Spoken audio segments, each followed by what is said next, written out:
부흥의 불길 타오르게 하소서라고 하는 제목의 하나님의 말씀을 나누도록 하겠습니다. 여러분, 이 마지막 시대를 살아가는 우리 교회 공동체가 가장 사모해야 되는 은혜가 있다면 그것은 하나님의 부흥의 불길이 이 땅 가운데 임하는 것일 것입니다. 그런데 문제는 이 부흥의 본질적인 의미를 망각한 채 부흥에 대한 그릇된 이해를 가지고 부흥을 갈망하는 사람이 많다는 것입니다. 부흥이라고 생각하면 많은 사람들은 예배당에 수많은 사람들이 몰려들고 수많은 광장의 사람들이 몰려들어 뜨겁게 찬양하고 기도하고 그리고 어떤 영적인 신비적인 체험을 하게 되고 교회 사이즈가 커지고 교인 수가 많이 늘어나는 것, 이러한 외적인 현상들을 부흥이라고 생각하는 사람들이 많이 있습니다. 그런데 그것들은 부흥의 본질은 아닌 것입니다. 진정한 부흥이 일어났을 때에 그러한 외적인 현상이 분명히 일어날 수도 있습니다.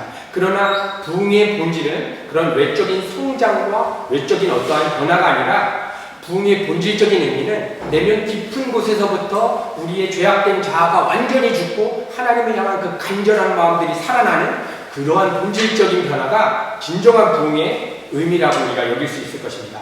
이러한 외적인 성장만이 부흥의 본질이라고 본다면 여러분, 신천지와 JMS 같은 수많은 이단들에서 엄청나게 사람 숫자가 늘고 정말 지성인이라고 하는 젊은 청년들이 그렇게 모여드는 모습을 보면 여러분, 이것이 부흥이다 라고 여겨지지 않겠습니까? 여러분, 오늘 하박국서에 나오는 이 부흥이라고 하는 단어는 영어로는 리바이브, 히브리어는 하야라고 하는 단어입니다. 이 단어의 의미는 소생케 하다, 갱신케 되다, 죽었다가 다시 살아난다라고 하는 의미를 지니고 있습니다. 이렇게 부흥이라고 하는 것은 어떠한 외적인 변화나 외적인 성장을 말하는 것이 아니라 영적으로 무너졌던 이스라엘 백성들이 완전히 죽었다가 다시 소생케 되는 영적인 회복을 의미하는 것입니다. 그래서 오늘 하박국 선지자는 그렇게 하나님을 향하여 부흥을 갈망하면서 이렇게 기도하기 시작합니다. 하박국서 3장 2절, 여호와여, 내가 주께 대한 소문을 듣고 놀랐나이다. 여호와여, 주는 주의 일을 이 수년 내에 부흥케 하옵소서. 주님에 대한 그 엄청난 메시지를 듣고 놀랐다라고 고백합니다. 여기서 놀랐다라고 하는 말은 경외한다라고 하는 의미를 지니고 있습니다. 하나님의 그 묵시를 통해서 쏟아지는 메시지를 받게 되니까 하나님을 향한 경외심이 일어났다는 것입니다. 그러고 나서 부흥을 위해서 간절히 기도하는 것입니다. 여러분, 그렇다면 하박국이 하나님의 묵시의 말씀을 통해서 들었던 메시지는 무엇이었습니까? 하나님께서 이제 더 이상 남유다 백성의 그 죄악성을 관고하지 않을 것이다. 그래서 바벨론을 일으켜서 남유다 백성을 멸하실 것이다. 그뿐만 아니라 바벨론 또한 내가 완전히 심판할 것이다 라고 하는 엄중한 하나님의 경고의 메시지였습니다. 그런데 하박국의 내면을 뒤집어 놨던 그 메시지가 하나가 있었는데, 그렇게 남유다와 바벨론 모두가 죄로 인해서 멸망하는 것 가운데 그 중에서도 살아나는 의인이 있다는 것입니다. 그리고 그 의인은 믿음으로만 살게 된다라고 하는 그 하나님의 놀라운 복음의 메시지가 그의 내면을 치고 들어오자 그렇게 하나님을 향하여서 절규하면서 이 상황과 현실을 바꿔달라고 하는 기도가 완전히 바뀌어지면서 부흥을 향해서 간절히 하나님께 매달리는 그러한 기도로 바뀌어지게 되었습니다. 여러분, 그 하박국의 내면을 치고 들어왔던 그 부흥의 메시지가 하박국서 2장 4절입니다. 우리 같이 한번 한 목소리로 읽겠습니다. 시작. 그러나 의인은 그 믿음으로 말미암아 살리라. 여러분, 우리 개혁주의 신앙에서 가장 핵심으로 잡고 있는 이 메시지가 묵시의 경고로 받은 하박국의 메시지를 인용한 것입니다. 여기서 믿음으로 말미암아 살리라 라고 하는 단어는 요한복음 3장 16절에 동일하게 인용되어 있는 영생이라고 하는 의미가 지니고 있습니다. 다시 말하면 오직 의인은 믿음으로만 말미암아 영원한 생명을 이 땅에서 살고 죽은 후에서도 영원히 산다. 믿음으로만 살아가게 된다라고 하는 이 놀라운 메시지. 여러분, 이 놀라운 메시지를 사도 바울이 인용하여서 로마서 1장 17절에 이렇게 선포하였습니다. 복음에는 하나님의 의가 나타나서 믿음에서 믿음에 이르게 하나니 오직 의인은 믿음으로 말미암아 살리라 함과 같으니라.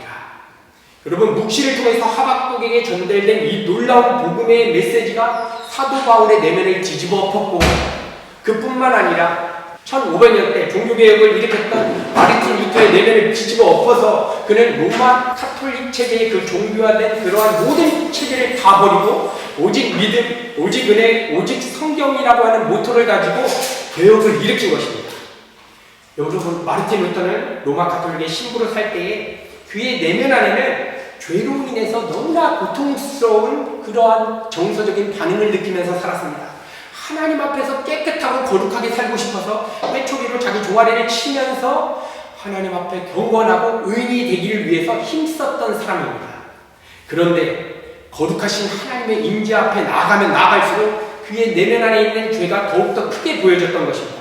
그러던 어느 날 하박국서의 말씀을 인용한 로마서 1장 17절의 말씀을 통해서 오직 의인은 믿음으로 말미암아 살게 되는구나. 내가 깨끗하게 내 몸을 치고 거룩한 어떠한 종교적인 열심을 부린다고 해서 의인이 되는 것이 아니라 하나님이 거저주시는 그 은혜의 선물로 그 믿음으로 말미암아 구원을 받게 된다는 놀라운 복음의 진리를 깨닫고 고해 성사를 다 때려치우고 로마 가톨릭 체제의 종교화된 모든 틀을 다 버리고 정말 복음의 본질의 길을 외쳤던 그런 사람이었습니다. 여러분, 로마서 1장 17절에 두 가지 믿음을 구분해서 이야기하고 있는데 복음에는 하나님의 의가 나타났다고 선포합니다. 하나님의 의라는 것은 죄인된 인간이 하나님을 만날 수 있는 관계의 용어입니다.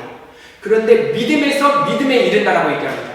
이 첫 번째 믿음은 우리가 믿습니다 해서 만들어내는 믿음이 아니라 하나님의 은혜의 선물로 주어지는 믿음입니다. 이 믿음이 우리의 주관적인 믿음을 뽑아내는데 이 하나님의 은혜의 선물로 주어지는 이 믿음을 히브리서에서는 예수 그리스도가 이 믿음의 창시자요 완성자라고 기록하고 있습니다. 그러니까 예수님께서 아버지 하나님을 향해서 가졌던 그 절대적인 예수 그리스도의 믿음이 우리로 하여금 선물로 주어지자 나도 예수님을 믿습니다. 나도 예수님을 신뢰하고 싶습니다라고 하는 그러한 믿음을 격발시켜낸다는 것입니다. 그러니까 우리가 예수님을 믿습니다라고 하는 의미에서는 내가 믿기로 결단한 나의 의지가 구원이라고 하는 선물을 받게 되는 통로로 주어지는 것이 아니라 먼저 예수 그리스도의 온전한 믿음이 우리 안에 선물로 주어지고 그 선물로 주어진 그 믿음이 우리 안에서 나도 예수님을 믿고 싶다. 예수님이 내 인생의 주인이다라고 하는 우리의 주관적인 믿음을 뽑아내신다는 것입니다. 이게 성령의 강권적인 역사인 것입니다. 그렇게 해서 우리 모든 하나님의 백성들은 이제 믿음으로 살아가게 되는데 하박국서의 말씀을 통해서 믿음의 삶을 우리가 정리해 본다면 어떠한 믿음입니까? 내 삶의 현실, 남유다는 이제 다 망해서 이제 멸절하게 된다라고 하는 그 현실을 바꾸는 믿음이 아니라 망한다라고 하는 현실은 그대로인데 이 망한다라고 하는 현실을 허락하신 하나님의 주권과 하나님의 뜻에 내 마음을 올인하는 것. 여러분, 이것이 바로 의인은 믿음으로 살아간다라고 하는 의미인 것입니다. 그리고 하박국서는 이렇게 선포하는 것입니다. 하나님께서 이제 심판하시는 날 하나님의 영광을 인정하는 것이 물이 바다의 덮음같이 온 세상에 가득할 것이며 천하는 그 앞에서 잠잠하게 될 것이다라고 하는 이 하나님의 심판과 구원의 메시지. 여러분, 이것이 하박국이 묵시를 통해서 받은 하나님의 메시지였습니다. 그리고 이 메시지를 그의 내면 깊은 곳 가운데서부터 받아들이기 시작하자 그동안 삶의 현실에 대해서 도저히 이해가 안 됐는데 그동안 그렇게 고민하고 절망적인 삶의 현실에 대해서 탄식했던 그러한 모든 탄식이 단번에 다 씻겨지고 절규로 시작했던 그의 기도가 찬양의 기도로 완전히 바뀌어지게 되는 것입니다. 여러분, 우린 지난 시간 수요 예배를 통해서 하박국서 1장 말씀을 보았습니다. 하박국이 어떻게 기도했습니까? 하나님, 왜 나보다 더 악한 바벨론을 들어서 우리 남유다를 치십니까? 라고 하는 절규였습니다. 그런데 오늘 하박국서 3장은 찬양의 기도로 이루어지는 거의 시편과 같은 내용인데 기도의 내용이 완전히 변하게 된 것입니다. 하박국서 3장 1절 이렇게 시작합니다. 시기 온옷에 맞춤과 선주자 하박국의 기도라. 여러분, 여기서 시기 온옷은 경이로운 곡조, 훌륭한 악보라는 뜻을 가진 음악 용어입니다. 그러니까 아주 빠른 리듬과 열정적인 감정이 변화하도록 유도하는 음악의 한 장르가 바로 시기 온옷입니다. 그러니까 하박국의 기도는 그냥 일반적인 기도가 아니라 어떠한 빠른 리듬에 맞춰서 열정적으로 하나님 앞에 감사와 찬양을 터뜨리는 기도였다는 것입니다. 1장에서 하박국의 기도는 자신의 삶의 현실에 대한 절규를 통해서 하나님, 왜 우리 민족을 멸하십니까? 하나님 우리가 바다의 물고기입니까? 하나님 우리가 왜 곤충입니까? 왜 그러한 물고기나 곤충처럼 우리를 대하십니까? 이렇게 하나님께 따지듯이 기도를 하였는데 어떻게 오늘 3장 1절은 이렇게 찬양의 기도로 바뀌어지게 된 것입니까? 1장과 3장 사이에 하박국에게 어떠한 변화가 있었던 것입니까? 그런데 1장과 3장의 말씀을 우리가 읽어보게 되면 현실적인 변화, 하박국의 현실의 변화는 아무것도 없었습니다. 오히려 남유다 백성을 향한 하나님의 맹렬한 심판은 절대로 변개되지 않는다. 반드시 하나님의 때에, 하나님의 시간에 하나님의 엄중한 심판은 쏟아질 때 될 것이라고 하는 확고한 하나님의 메시지만 주어졌습니다. 그런데 이렇게 모두가 멸망될지라도 오직 의인은 믿음으로만 살아난다라고 하는 그 하나님의 복음의 메시지가 그의 심령을 치고 들어오자 현실의 삶은 아무것도 바뀌지 않았는데 지금도 내 가족이 바벨론 사람한테 완전히 이빨 피고 있음에도 불구하고 우리 부모님이 우리 자녀가 바벨론의 포로로 끌려가고 있음에도 불구하고 하나님을 향한 감사와 찬양의 기도로 완전히 바뀌게 되었다는 것입니다. 여러분 여기에는 놀라운 기도의 본질적인 의미와 기도 응답의 핵심적인 원리가 담겨져 있습니다. 여러분 많은 사람들은 각자의 삶에 주어진 재정 문제나 사업 문제나 직장 문제를 가지고 하나님께 간절히 기도합니다. 이 문제를 기도해서 기도의 응답을 이것으로 받고 싶어 하는 것입니다. 재정의 어려움이 회복되는 것, 사업이 무너졌는데 다시 회복돼서 대박이 나는 것, 몇 년째 직장을 얻지 못하고 백수로 살았는데 이제 엄청난 연봉을 주는 대기업에 입사하게 되는 것. 여러분 이렇게 간구했을 때 이러한 외적으로 드러나는 그러한 결과적인 그러한 모습을 통해서 하나님의 기도의 응답을 찾으려고 합니다. 여러분 이런 것이 기도의 본질적인 응답이라고 본다면 풀무불이라고 하는 죽음의 위기에서 머리털 하나 상하지 않고 나왔던 다니엘의 세 친구들, 이들은 기도의 응답이 되어서 그러한 위기에서 살아난 것이고 스데반 집사님은 기도의 응답이 안 돼서 돌 맞아 죽는 상황에 하나님이 막지 않으시고 돌 맞아서 그냥 죽게 되는 상황이 벌어진 것입니까? 여러분 이러한 외적인 결과는 하나님의 주권과 하나님의 뜻 가운데에서 주어질 수도 있는 것이고 안 주어질 수도 있는 것입니다. 풀무불에서 살아나오는 것이 하나님의 뜻이면 살아나올 수도 있는 것이고 하나님의 뜻이 풀무불에서 순교하는 것이면 우리 초대교회 성도들처럼 그냥 순교하는 것이 하나님의 뜻일 수도 있는 것입니다.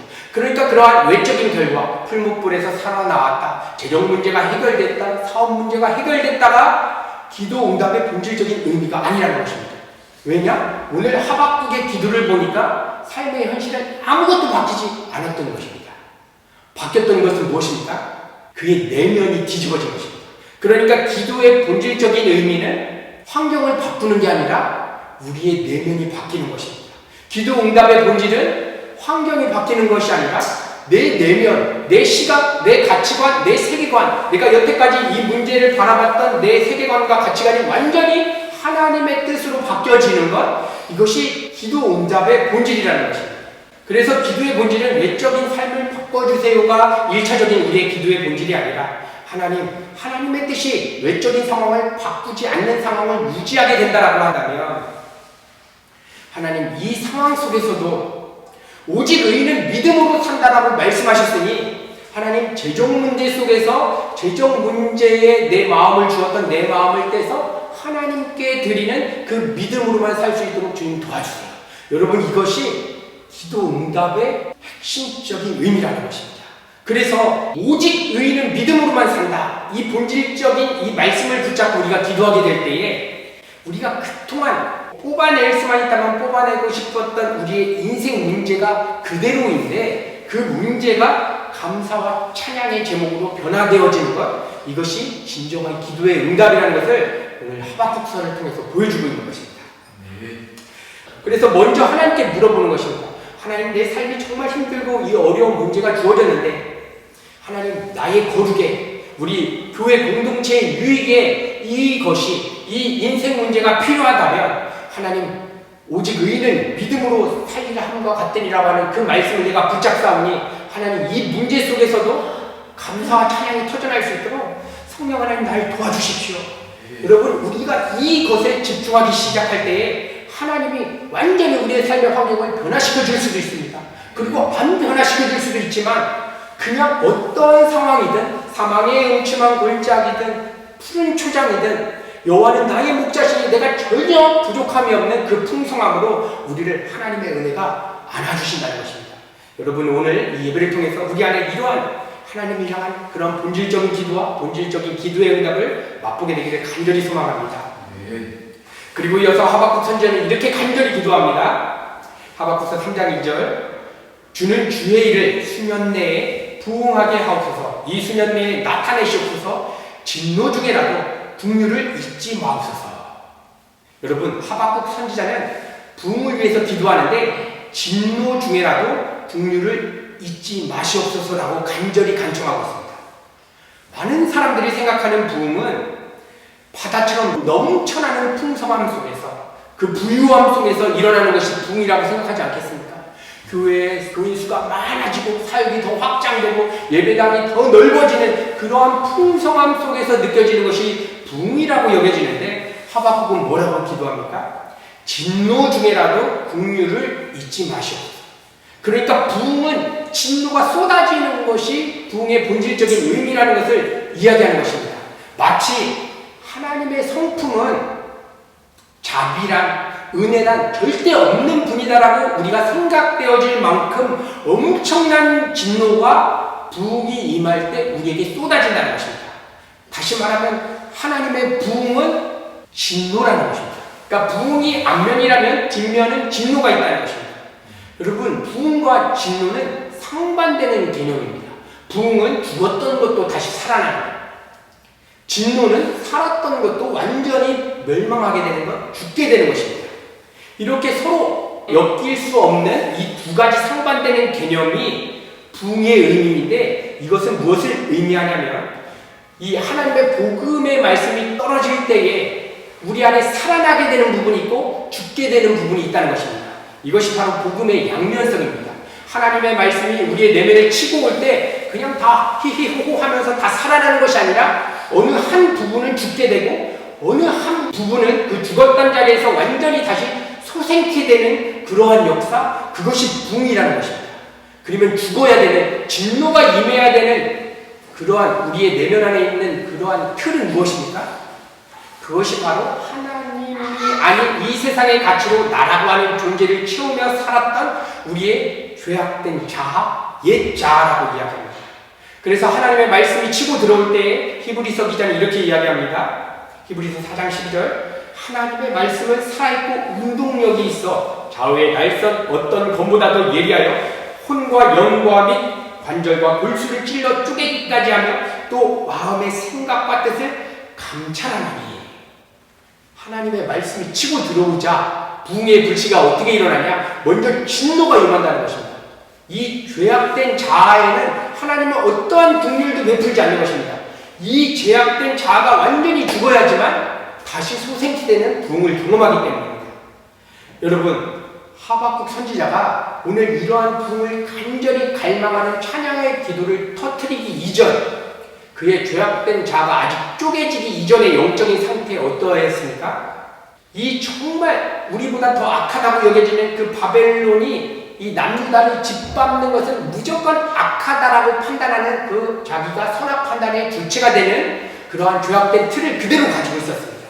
그리고 바벨론 사람보다 나는 더 의로운 사람이다라고 하는 그러한 자아의식을 가지고 있었습니다.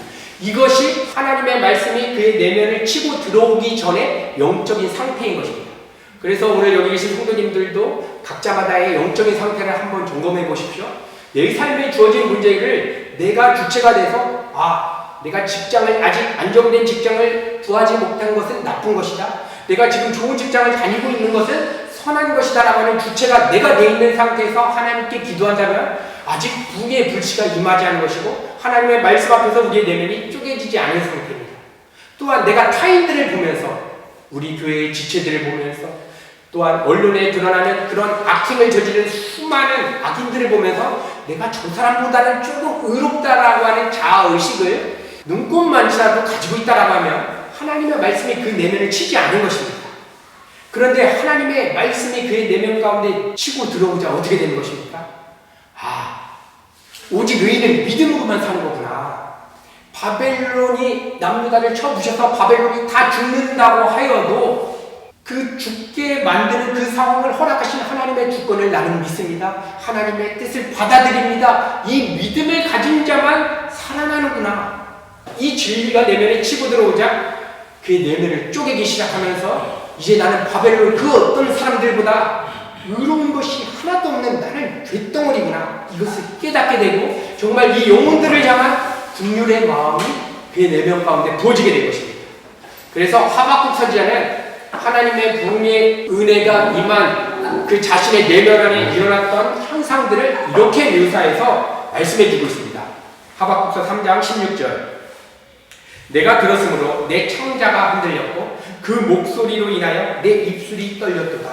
무리가 우리를 치러 올라오는 환난 날을 내가 기다림으로 내 뼈에 썩이는 것이 들어왔으며 내 몸은 내 촐소에서 떨리노라. 부흥이 임하게 되니까 어떻게 됩니까? 창자가 떨렸다는 것입니다. 내 인격 자체가 다 떨렸다는 것입니다.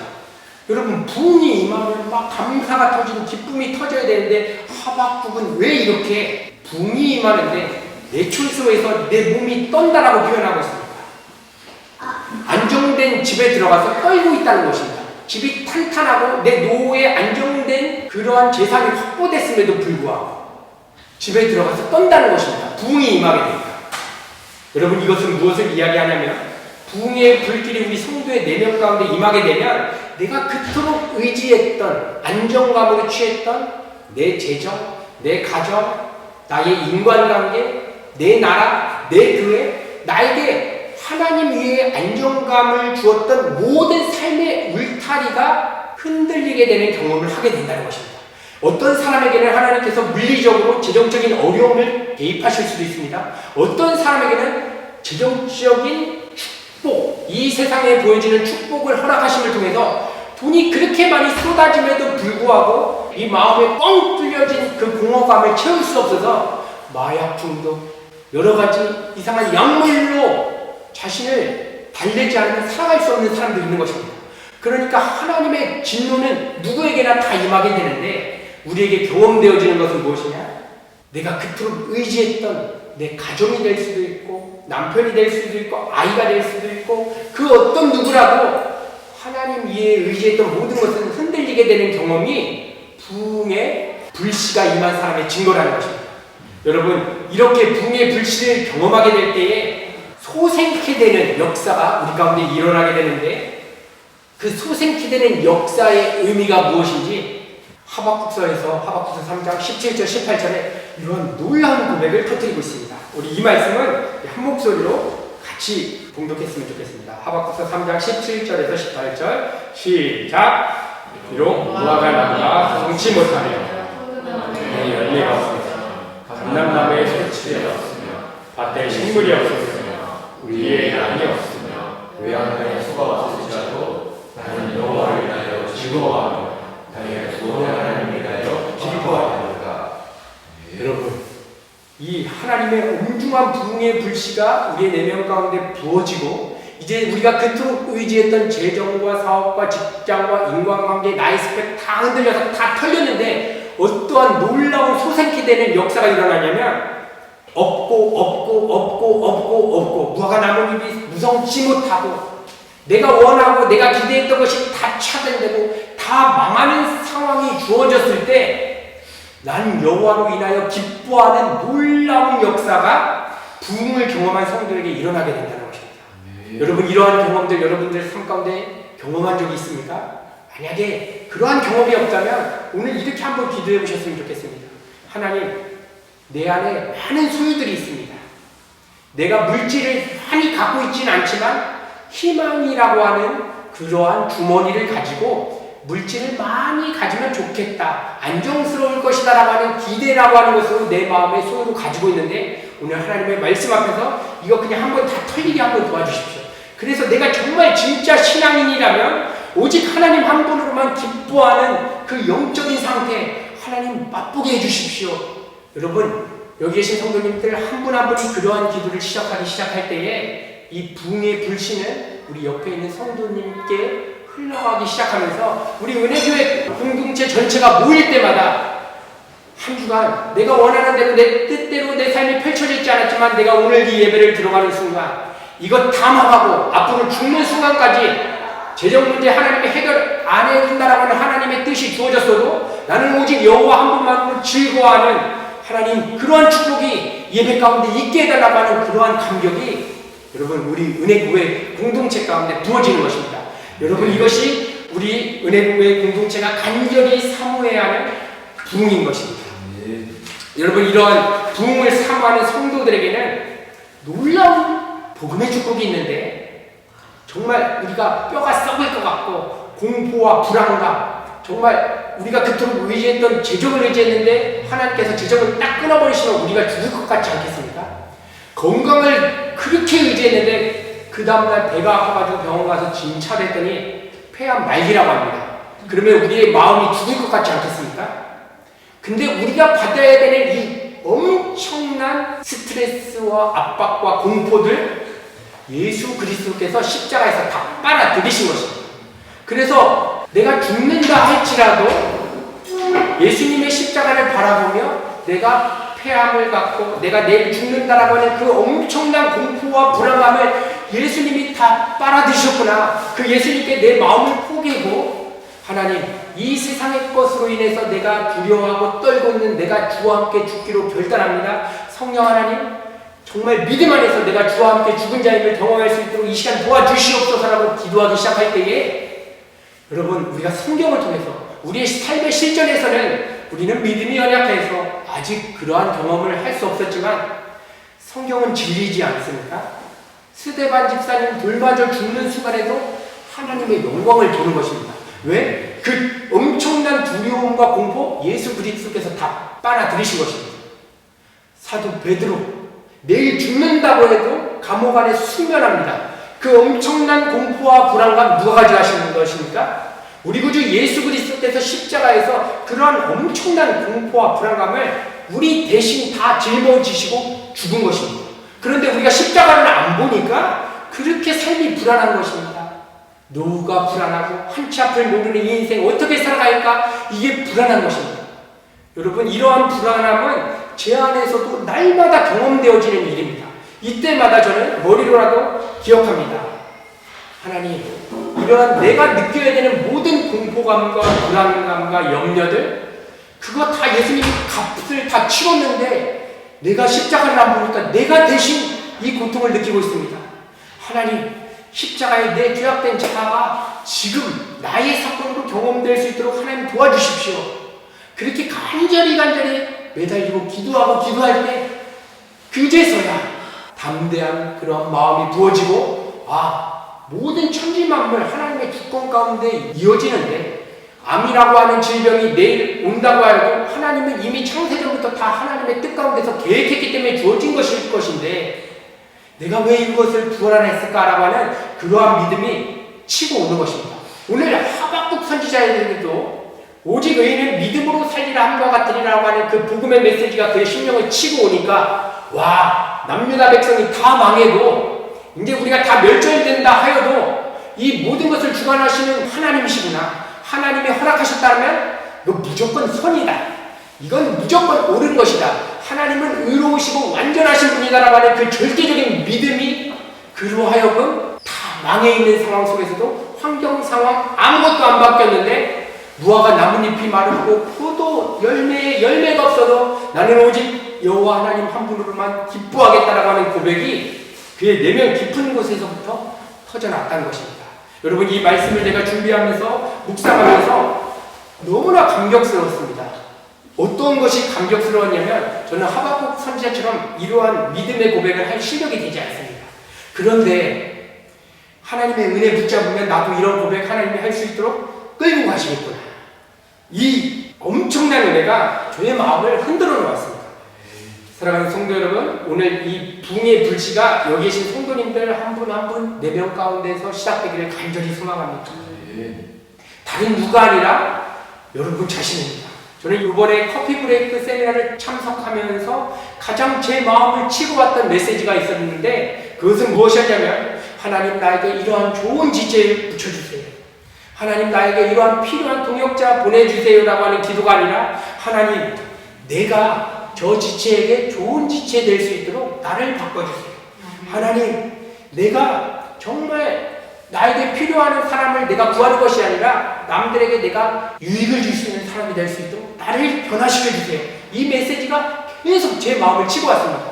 그래서 오늘 이 말씀 가운데에서도 이 말씀이 우리 성도님들 가운데 같이 공유되기를 간절히 소망하는데 여러분들 다른 누가 부흥의 불씨가 타오를 것이 아니라 지금 이 말씀을 듣는 여러분 한 분 한 분이 하나님 내가 다른 어떤 은혜 구하지 아니하고 내 삶이 어찌됐건 오직 여호와 하나님 한 분으로 인해서 즐거워하고 감격이 터지는 그 부흥의 불씨 하나님 내 삶 가운데 부어주십시오.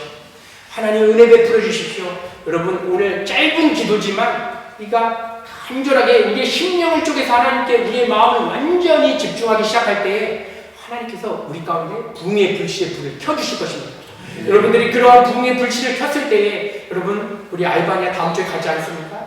또 후반기에도 우리 많은 사역들 나갑니다. 여러분 이 부흥의 불씨를 가지고 우리 은혜 교회 공동체가 현장에 나갔고 또한 각자의 삶에서 앞으로 나가 있는 우리 지체들을 향해서 같이 기도하기 시작할 때에 하나님께서 그 땅을 어떻게 변화시킬지 아무도 모르는 것입니다. 사도 바울이 감옥 안에서 그 부흥의 불씨를 갖고 감옥 안에서도 자족하면서 감옥이라는 환경 속에서도 이 상황을 허락하신 하나님의 주권을 믿음으로 바라보기 시작하자 감옥 안에 갇힌 것으로 인해서 복음이 더 전파됐다라고 놀라운 고백을 터뜨리지 않았습니까? 그가 감옥 안에서 그렇게 하나님의 주권을 인정하고 적었던 그 서신서가 그 비아 로마, 이 로마 길에 터지게 되면서 여러분 우리 가운데 이 성경의 말씀이 이 살아있는 하나님의 말씀이 주어져서 그 말씀을 읽고 우리가 지금 나누고 있지 않습니까? 여러분 어디에서 시작되냐면 한 사람, 감옥 안에 있는 한 사람 정말 답답하고 막혀있는 그 현실 가운데에서도 오직 의인은 믿음으로만 산다. 오직 하나님의 주권, 내 삶을 허락하신 하나님의 뜻을 인정하는 그 한 사람을 통해서 하나님의 대역사는 일어났던 것입니다. 여러분 오늘 짧은 시간 우리가 간절히 기도하실 때 하나님께 우리의 온 마음을 좀 쪼개면서 하나님 내 안에 부흥의 불씨가 임할 수 있도록 하나님 은혜 베풀어 주십시오. 그 결과로서 하나님 오직 여호와 한 분으로만 내 삶의 현실이 어떻게 됐건 오직 여호와 하나님 한 분으로만 즐거워하는 그 부흥의 은혜가 하나님 오늘 내 마음 가운데 임하는 그러한 예배가 되게 하여 주시옵소서. 이러한 고백이 오늘 예배 가운데 있기를 간절히 소망합니다.